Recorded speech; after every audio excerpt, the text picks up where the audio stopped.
You just saw Ray today. What? Ray? Yeah, she was at the club. Okay, so I'm gonna get right into it, right? See this picture behind me? Who the fuck is that? What the hell? Okay, so that picture behind me, hold on. Let me turn this up.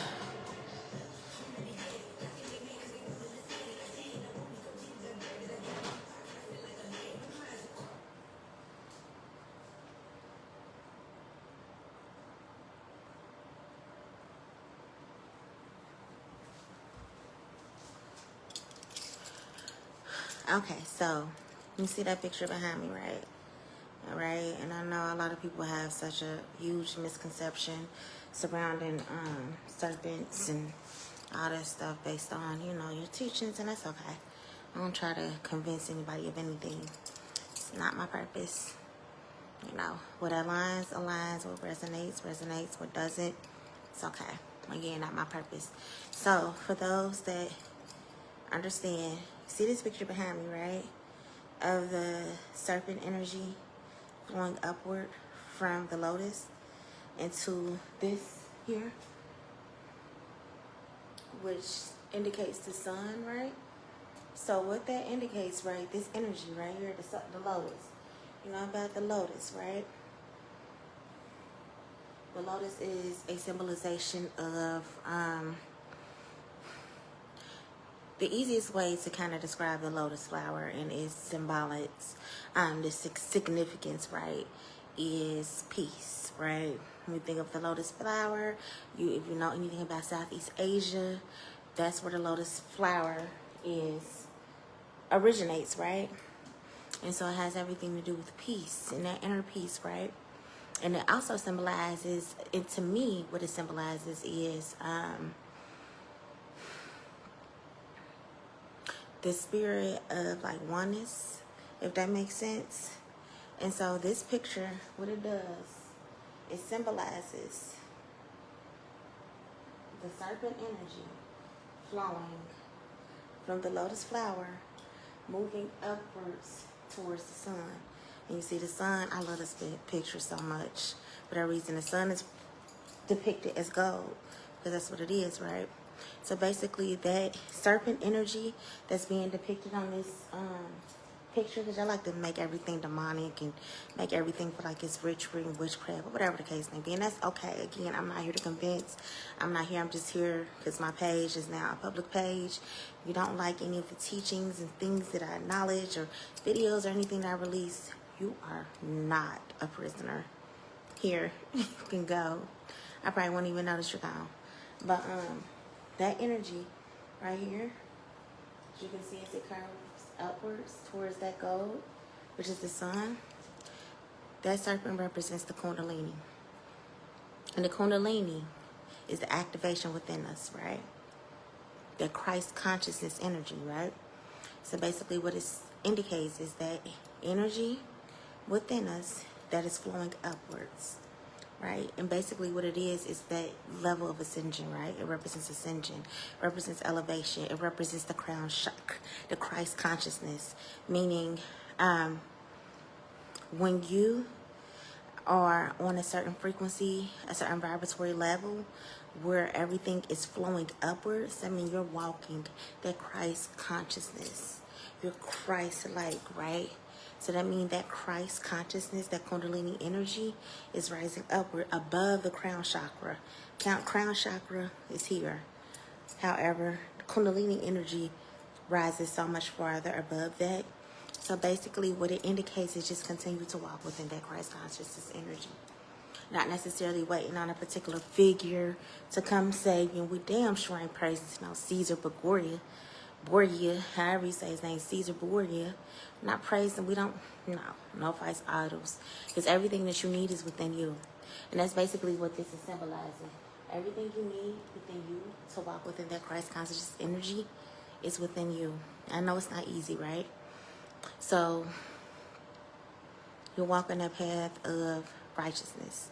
Doesn't necessarily mean purity, right? If that makes sense, it does not necessarily mean purity. It has everything to do with intent. Intent is very important in this realm, right?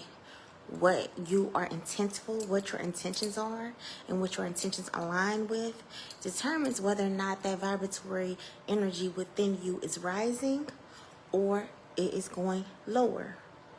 Not about being perfect, not about trying to appear to be perfect, not about trying to live a perfect life. Basically living an intentful life, right?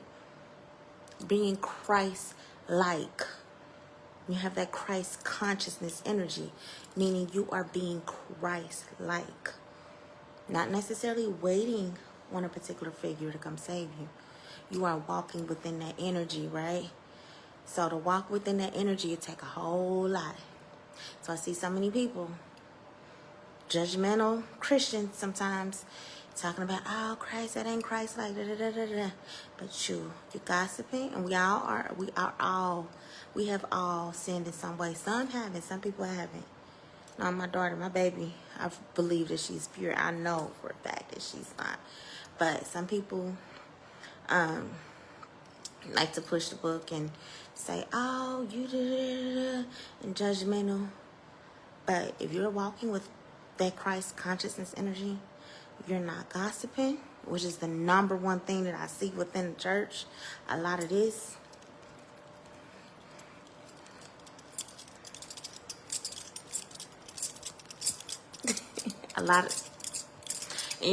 Honestly, to me, that's one of the most detrimental acts of sin, if that makes sense, that you can commit, is this. That gossiping. Running your mouth about other people, because not only are you tarnishing the reputation of others, you're belittling others. Most of the time, a lot of gossip is fueled by lies or exaggerations, you know. So basically, you're contributing to the downfall, or trying to contribute to the downfall of somebody that might not be that power, you know, might be a little weak. Now, if you're dealing with somebody that don't give then that gossip won't even hurt them or penetrate them in any way. But gossiping, you're not being a glutton, you haven't stolen anything, you know the sins, right? So walking within that Christ consciousness energy is meaning that you're freeing yourself, you're making yourself light as a feather, allowing for yourself, that energy within you, serpent energy, to flow upward, allowing for you to ascend, allowing for you to elevate. And you know the tingly feeling inside of you when you're like, oh, life is moving on an upward motion and don't have anything to do with financial gains. It does in retrospect, because financial gains have everything to do with abundance. And when you are at a certain level of abundance, you attract currency. Currency is another form of frequency, right? So the Christ consciousness energy, the Kundalini energy, right? It's an upward flow of energy that allows for us to ascend and to elevate at a certain level. Right? And it takes some work. It takes a whole lot of work. It really do. Not to sugarcoat. It's not easy. But that's what that Christ energy, that Christ consciousness energy, it consists of. Is that intentional act of upward flowing energy of righteousness. That's it. That's all. You know? And it's not saying, oh, I do everything. I'm waiting on God. I pray to God. What are you doing within yourself to lift yourself up, right? Are you participating in madness and gossip and messiness and drama? Is that what turns you on? Is gossip and messiness and stuff turning you on? Like, what does that look like to you? So it's imperative that we are aware of that Kundalini energy and how it affects us, and how that energy that to be Christ-like affects us, right? Because it allows for us to remember, the goal is to be light as a feather, right? What do they say? They're gonna rate your heart on a scale of what? When they weigh your heart gotta be light as a feather. I know my heart ain't there yet. I'm still holding a few grudges I ain't let go of, and that's just me being honest. That's me being honest. So there's a lot of work that it requires in order to be able to get to a certain level of that energy, that Kundalini energy, it requires a lot of work. You can't just say, oh, I read my Bible and I go to church on Sunday. What the fuck? You think that that's it? You think that is all that qualifies you to be to walk with God? You don't even recognize the God within you. And that's not me chastising or pointing the finger, because I really, honestly, if you know me, I don't give a fuck about nobody else's life. And that's, I don't care. I try not to judge. I try not to even pay people attention that are not within my realm.